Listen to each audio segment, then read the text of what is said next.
Hello, everybody. I hope you can hear me today. Um, First of all, thank you for having me today. I've really been enjoying what I've been hearing so far, and I can tell that everybody's absolutely taking home a lot of good gems here in terms of how we can be more supportive and actually help more of the small businesses. So I want to take a moment to just emphasize where I really have invested a lot of my energies to this point. When we talk about the small businesses in our communities and in our cities, the main thing that we need to really talk about is how do we help them to sustain their businesses at a time when there's very few very few resources that are available to assist those businesses. And when we look at the lack of resources that we have to go with that, one of the things that my company has been able to do is we've been able to come up with a way of saying, where do you need to allocate resources in small businesses? So one of the things that we did is we created the BizScoreLine. And what I'm going to do is I'm going to put my screen up real quick. And I'm going to take you guys through this very quickly. I'll try not to make it boring. And I absolutely want to make sure we leave some time for questions. So what we did when we started the BizScoreLine, we began it because we knew, especially in cities like Philadelphia, Washington, D.C., New York, you have a lot of communities that surround business corridors. And in a lot of cases, they actually are part of that community. They're what sustains that community. It's the same thing when we transition that to how do we do that at the municipal level? How do we do that at the federal government level? So the first thing we have to do is we have to make sure that these businesses are able to be elevated to the point that they can compete. And so when we talk about how we use this in our society today, we're talking about if I want to sell computers or sell computer services to the federal government, one of the things I need to do is make sure that I can match up my skill set with what the needs are of the government. And I need to be able to have a way of communicating that. I need to make sure that I can market myself properly. I need to be able to introduce my staff and my services in an effective and appropriate manner. So what we want to be able to do is help a business understand what their needs are going to be. Now, this is just a slide that just goes over who myself and my partners are. We all have been involved. My one partner, that's myself, of course, I'm the entrepreneur, I'm the business development person and technology person. Mr. Webster, he's our chief programming officer. He really helps put everything that we conceive, he helps us to put it into a programmatic position so that it can be distributed, it can be tracked so that everything can be measured. And that's one of the biggest things that we do. And Mr. Burnett, he's our financial guru. So he's the one who has built shopping centers, built homes, built communities, built businesses. And he's the third leg of the company that actually helps us to put together well-rounded programs. Just to give you a quick idea, we're not going to take too long on this. To date, we've generated over $12.2 million that is dedicated to helping minority developers build 50 homes in the city of Philadelphia. We're currently talking to Nashville and Baltimore and Wilmington, Delaware, to replicate the programs in those cities. We also have been had those stories written up in Philadelphia Inquirer, but also with CNBC, where they did a piece on us, and there's follow-up stories that you'll hear about that are going to be coming out of that. We've been winning awards for some of the innovations that we've been doing, specifically with our platform. And we have invested over $250,000 in small businesses to help these businesses grow. And we work with partners. We believe in a collaborative approach to everything that we do.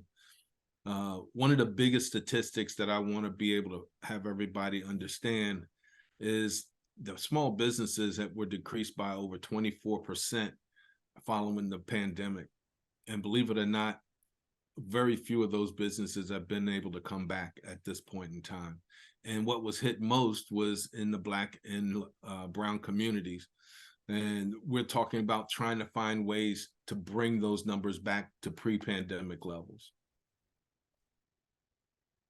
So when we talk about the small businesses world, we're talking about 9% of all small businesses make over $1 million.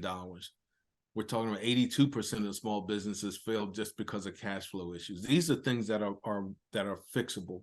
What we have to do is understand which of these businesses have which problems so that we can fix them.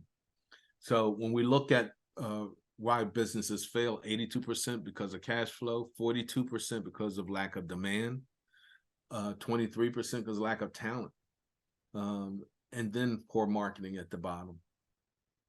So what we do is we look at how do we bring together these three areas? How do we bring the capital in? How do we bring customers? And how do we match those services to the businesses so that we can actually help them build their ecosystem infrastructure?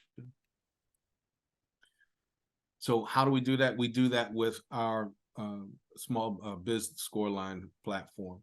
So what we're able to do is we're able to take a 360-degree assessment of the small business, and we're going to look at how we can focus on the operations and performance of that business, sales and customers, finance, HR and personnel, marketing, and technology.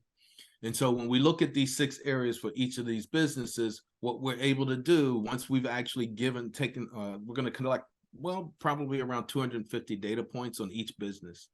And so that's going to help us to understand where they stand. One of the things we need to have is their NAICS code. Then we start asking them questions about their business. We want to look at what their effectiveness is in their business based on the industry that they serve. So if it's grocery stores, if it's boutiques, if it's clothing, it could be computers, whatever the case may be, we'll have industry standards and information that we pull to make comparisons here. So in this particular business, their operations and performance is at 84%. Their customer sales is at 80%. Their BizScoreLine score is 80. The most you can get on the score is 87. So this is a fairly well set up business. But what we look at when we pull the information, we look at the products and service segmentations for that business. What are the areas that they're supposed to be serving if they're in, say, the IT industry? And what we can do is now look and compare what the industry standards are to that individual business and start looking at the areas that we need to focus in. We do the same thing when we talk about who's their market segmentation, who should they be targeting? And so this once again gives us a baseline and then gives us a direction that we can start pushing that business into. So we want to be able to assess the business, help them build a strategy on how we're going to shore up where their weaknesses are, and give them a roadmap on how to take action to reconcile those issues that they have. Now, one of the things I want to do is I do want to come over here and show you how we have, this is what the website looks like. And so once a company actually comes on and registers on the site, they'll be able to come in and actually start their BizScoreLine.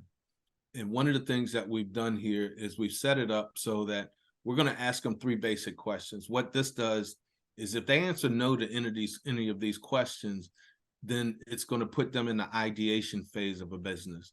And what that's going to do is then it's going to take them through a checklist of things. So if they haven't started a business, they'll be able to start figuring out, they'll say, okay, you need to get an EIN. You need to be able to get a business account. You got to get a fictitious name. So they can go through and they can actually start building on those things before they start their business. Now, if they answer yes to all of these questions, it's going to take them through the actual assessment. And what you'll notice here is we're going to ask about business vitals. We're going to ask about the business themselves. And then we're going to start asking questions about operations and performance. If they have a sales plan, what type of expected business growth do they see? What are the areas of the business that they think they would need assistance in? And so we're going to cover this with customers and sales, marketing, finance, HR, and technology. Now, once that company actually finishes answering the questions, it's going to actually generate the report. So it'll take about 35 to 40 minutes to complete the assessment, and it only takes about 10 seconds to generate the report. Now, one of the things that you'll notice in the report, as I mentioned earlier, is it'll tell you what that business looks like in terms of the areas that they operate in terms of operations, customers, marketing, financials. Then what we're looking at is it's going to slot them into one of these different categories. So based on where they are in terms of revenue, how long they've been in business, and how well the infrastructure is set up, they'll be able to be slotted into a pre-seed, seed, or startup company, or sustainable or scalable company. Now, what you see here is this is showing everything that they've done properly, but it also shows the things that they need to work on. But as a summary to this section of the report, what it's going to do is it's going to clearly point out the things that this business needs to work on. This is how we can actually say, these are the areas that we want to invest, that company needs to invest in order to improve their sustainability. So in this particular business, they need to work on getting the sales plan developed. They need a risk management plan put in place, marketing strategy. In this case, we're also telling them they said they don't have a business credit card, so that we're going to tell them that's something else that they need to look at. Staff training, HR policies, and how do they measure employee performance. We also are going to tell them they need to have an attorney. At least, we're not saying that they need to have an attorney like on retainer, but if something is needed, they need to at least have an attorney's name that they can call. We're going to help them make sure that they get their federal taxes filed, and ask them to become a member of a local business trade association. So this is all of the things that we can actually pull on this business, and then we start delving into what this business looks like in their industry. And so when we do an industry SWOT analysis, this is going to show them where the strengths, weaknesses, and opportunities and threats lie for their business. And then what we're going to do is, like I showed you earlier, it's going to go into a description about what those key drivers are for that business. What do their product and service segmentation look like? And it'll give you details in terms of how those things apply and why these things are important in their business. It goes into the market segmentation. So when we have all of this information on a business, and essentially in less than an hour from a business sitting down into their computer, this is the information that we can pull. Now, once we've actually done that, we're able to take that business and then be able to have a conversation with them and set up a roadmap. What we also like to do is invite those businesses, is once they've taken care of the things that we pointed out, they go back into the BizScoreLine and they update their profile so that they can start building a better score. The more we can get businesses to start paying attention to what the infrastructure needs are, that allows us to get them to a sustainable level. But then once we've gotten them to a sustainable level, we want to be able to then take them to a scalable level. And so those are the things that we're looking to focus on. I know that was a lot of information in a very short period of time, but I want to leave some time open for questions. Anybody have any questions about some of the things that we're talking about here? Yes, we have a question in the back, Kevin. Great. Great presentation. I hope, did you guys agree? Yeah, guys and gals? It's very informative. Can you right? hear me? Yes, thank you. Hi, my name is Zonda Barnes. I don't have a question, but I do have a statement. I want to say that I love the format that you have created for your company and your brand. And I would just like to introduce myself, if that's okay. Absolutely. And where are you from? I'm from Baton Rouge, Louisiana. Okay. My name is, yes, thank you for your presentation. Very informative, very structured, and very orderly. I like it a lot. Again, my name is Zonda Barnes, LA's finest wellness professional. We provide wellness for workplace burnout. We create wellness for workplace burnout, creating wellness on the job. And so what that looks like is we target things like ergonomics, make ergonomic adjustments and things of that nature. So we target companies like universities, brands, companies, organizations. So we help you to develop your wellness culture. We help you to do things like remove pain out of the body. And one of my questions was, well, I guess I do have a question. How do I actually deal with companies and governmental agencies on a larger scale? Do they prefer to do these types of programs, wellness programs, through insurance, or do they like to cultivate that into a price point that comes from the bottom line?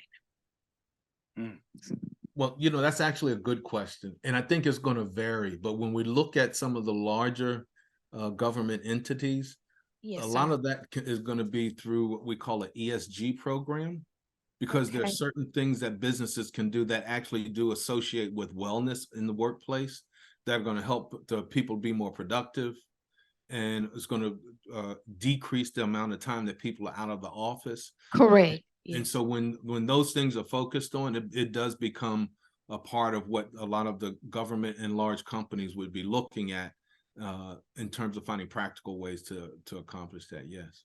Yes, and we definitely want to make certain that we continue to incorporate a human factor, a human touch with every brand and organization going forward now that this is a very, very digital age. Thank you, sir. Absolutely. And I would also say, and I'm sure you're probably already addressing these things, is that because of the nature of your business and who you would look at as a target, how you market is going to be extremely important.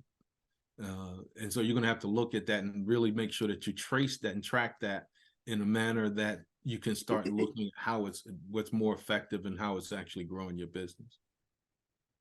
Hey there, my name is Charlie Fortson, and Keith Moore has been talking about this product for quite some time. He promised us a demo, but I guess we had to wait till we got here to see it. I'm with the Louisiana MBDA, and just looking at that tool, I can see, so I have a comment and then a question. So I can see how that would definitely create a lot of efficiency. One of the things that we do is our process for intake is not as automated, and I can see where something like that would really help create efficiencies in our intake process. And it would also save our consultants some time in terms of, instead of them asking a lot of questions to get to, the root cause or the issues that need to be worked on, that this report would help to, identify and streamline that. So my question then is, I know, or I believe I know that you're already working with the Federal Procurement Center, but is it a part of, is your goal to partner with other business centers to offer this product for our clients? And if so, how are you planning to do that? Should we just call you? Well, the first answer to your question is yes. We are looking to expand that through the network. And thank you very much for seeing how the people that are in your office would have what we call a snapshot of what you want to know about that business. So when you sit down with that business, you can give them far better feedback on what they need to do. Now, how do we plan to do this?